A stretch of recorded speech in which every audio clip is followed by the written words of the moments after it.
સુરતના ઉમેદવાર અમારા નિલેશભાઈ કુંભાણી યુવાન જીતી જશે આ ડર લાગ્યો, એટલે એમને ખરીદવાનું, એમને ડરાવવાનું કામ શરૂ થયું. એમણે સુરતમાં આજે જ ઇન્ટરવ્યુ આપ્યો કે પહેલું પ્રેશર એમના ઉપર હતું, માંગો તે રકમ, અને સામાજિક રીતે પણ જ્યાંથી દબાણ લવાય ત્યાં સુધી લાવ્યા.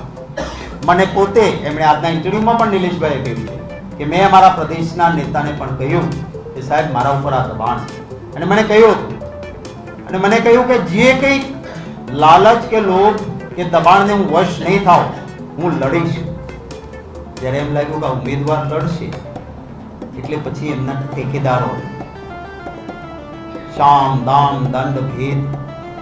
એનાથી નીચે ઉતરીને, કે જેને લોકશાહીમાં